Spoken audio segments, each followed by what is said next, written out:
Wassalamualaikum warahmatullahi wabarakatuh. Shalom teman-teman semua. Jumpa dengan saya Vita Songokio. Dalam video ini saya akan menjelaskan tentang konsep teori epilepsi dan asuhan keperawatan pada klien yang menderita gangguan persyarafan atau epilepsi. Ya teman-teman, yang pertama-tama saya akan menjelaskan tentang pengertian dari epilepsi. Epilepsi berasal dari bahasa Yunani, yaitu epilabanein yang berarti serangan. Epilepsi adalah penyakit seberat kronik dengan karakteristik kejang berulang akibat lepasnya muatan listrik otak yang berlebihan dan bersifat reversible. Ya teman-teman, yang berikutnya saya akan membahas tentang etiologi atau penyebab gangguan persyarafan atau epilepsi. Bila ditinjau dari penyebab epilepsi dapat dibagi menjadi dua golongan. Yang pertama, epilepsi primer atau epilepsi idiopatik, dan yang kedua ialah epilepsi sekunder atau simptomatik. Ya, penyebab spesifik dari epilepsi sebagai berikut. Terjadi kelainan yang terjadi selama perkembangan janin pada masa kehamilan ibu, seperti ibu suka menelan obatan-obatan tertentu yang dapat merusak otak janin, mengalami infeksi pada saat kehamilan, meminum minuman beralkohol pada saat kehamilan, atau mengalami cedera pada saat kehamilan. Yang kedua ialah kelainan yang terjadi pada saat kelahiran, seperti kurangnya oksigen yang mengalir ke otak atau biasa disebut hipoksia, dan kerusakan karena tindakan pada proses kelahiran. Yang ketiga ialah cedera kepala yang dapat menyebabkan kerusakan pada otak. Yang keempat ialah tumor otak merupakan penyebab epilepsi yang tidak umum, terutama pada anak-anak. Yang kelima adalah penyumbatan pembuluh darah otak atau kelainan pembuluh darah otak. Yang keenam adalah radang atau infeksi pada otak dan selaput otak. Yang ketujuh, penyakit seperti fenilketonuria atau FKU, sklerosis tuberosa, dan neurofibromatosis dapat menyebabkan kejang-kejang yang berulang. Yang kedelapan adalah radang atau infeksi pada otak dan selaput otak. Yang kesembilan, kecenderungan timbulnya epilepsi yang diturunkan. Hal ini disebabkan karena ambang rangsang serangan yang lebih rendah dari normal diturunkan pada anak. Ya teman-teman, saya akan menjelaskan tentang sing dan simptom atau tanda dan gejala dari epilepsi. Biasanya penderita yang mengalami gangguan persyarafan atau epilepsi, tanda dan gejalanya berupa kejang. Seringkali penderita biasanya merasa pusing, pandangan berkunang-kunang, alat pendengaran kurang sempurna. Selain itu, keluar keringat yang berlebihan dan mulut keluar busa. Sesaat kemudian penderita jatuh pingsan diiringi dengan jeritan. Semua urat-urat mengejang, lengan dan tungkai menjulur kaku, tangan menggenggam dengan eratnya, acap kali lidah lukat tergigit karena rahang terkatup rapat, si penderita sulit bernafas, dan muka merah atau kebiru-biruan.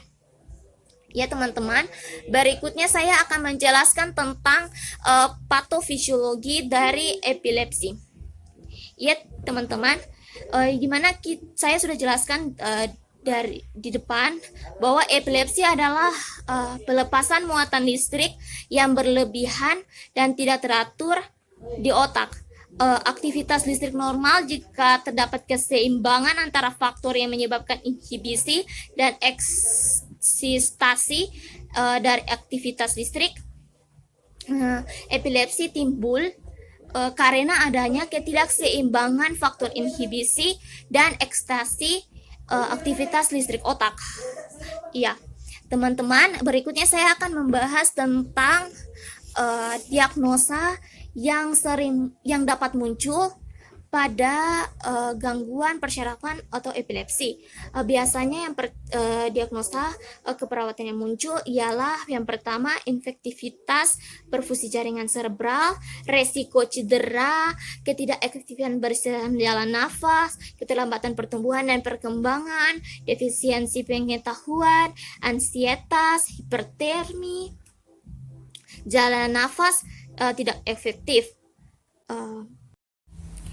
Baik teman-teman, selanjutnya saya akan membahas tentang asuhan keperawatan pada klien yang mengalami gangguan penyakit epilepsi. Yang pertama, kita melakukan tindakan asuhan keperawatan meliputi pengkajian. Pengkajian yang kita lakukan kepada pasien ialah kita mengkaji tentang identitas pasien, meliputi nama, umur, jenis kelamin, pendidikan, pekerjaan, agama, alamat, tanggal masuk rumah sakit, tanggal pengkajian, nomor rekam medis, dan juga diagnosa medis.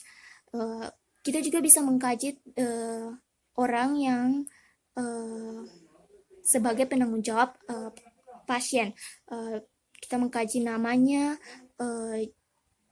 umurnya, pekerjaannya, dan juga status hubungan dengan klien. Selanjutnya kita akan mengkaji tentang riwayat keluhan utama, riwayat penyakit selama kejang dan juga sesudah kejang, riwayat penyakit dahulu, riwayat penyakit keluarga, dan juga kita akan melakukan pengkajian terhadap pemeriksaan fisik atau ROS, dan juga kita akan melakukan pengkajian terhadap pengkajian fisik hand to toe, pengkajian pada pemeriksaan penunjang maupun pemeriksaan penunjang meliputi laboratorium dan radiologi dan lain-lainnya.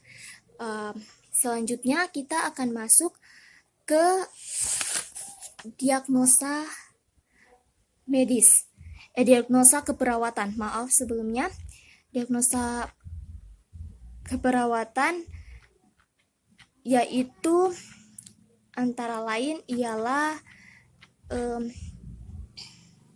resiko terhadap cedera, teman-teman. Karena keterbatasan waktu, maka saya akan membahas tentang satu diagnosa yang muncul dalam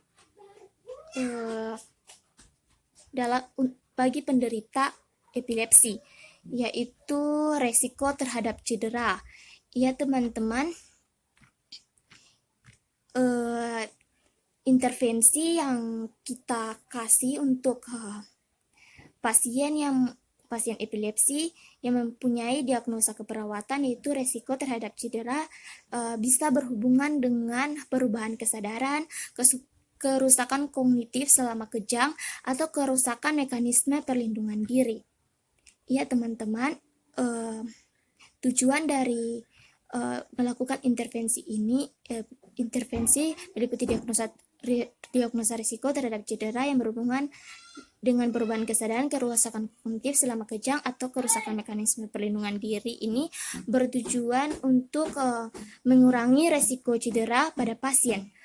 Intervensi yang diberikan yaitu kita mengkaji karakteristik kejang. Rasionalnya itu kita dapat mengetahui seberapa besar tingkat kejang yang dialami pasien. Yang kedua, intervensi yang diberikan adalah jauhkan pasien dari benda-benda tajam yang dapat membahayakan bagi pasien. Rasionalnya itu benda tajam dapat melukai dan mencederai fisik pasien. Yang ketiga, intervensi yang ketiga ialah segera letakkan sendok di mulut pasien, yaitu di antara rahang pasien. Irasionalnya yaitu dengan meletakkan sendok di antara rahang atas dan rahang bawah, maka risiko pasien menggigit lidahnya tidak terjadi dan jalan nafas pasien menjadi lebih lancar. Yang keempat, kita kolaborasi dalam pemberian obat anti kejang. Rasionalnya yaitu obat anti kejang dapat mengurangi derajat kejang yang dialami pasien sehingga risiko untuk cedera pun berkurang. Iya teman-teman, implementasi yang dapat kita lakukan ialah pantau. Yang keempat ialah pantau pada diagnosa risiko cedera, yaitu pantau KU dan TTV klien, tinggalkan pakaian pada daerah leher atau dada atau abdomen, Yang ketiga, masukkan stapel lidah atau jalan nafas bantuan. Berikan kalibrasi O2 sesuai. Dan yang kelima, kaji karakteristik kejang. Yang keenam, jauhkan pasien dari benda-benda tajam dan yang dapat membahayakan bagi pasien. Dan yang ketujuh, segera letakkan sendok di mulut pasien, yaitu di antara rahang pasien. Kolaborasi dalam pemberian obat anti kejang. Ya teman-teman,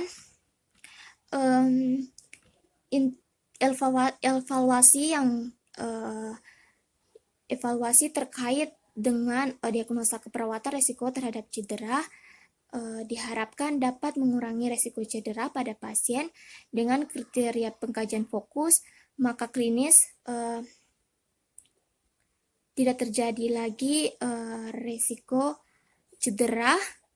Pasien dapat berinteraksi lagi tanpa takut terhadap cedera.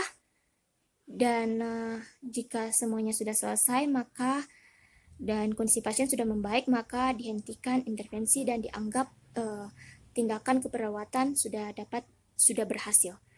Demikian video dari saya. Terima kasih.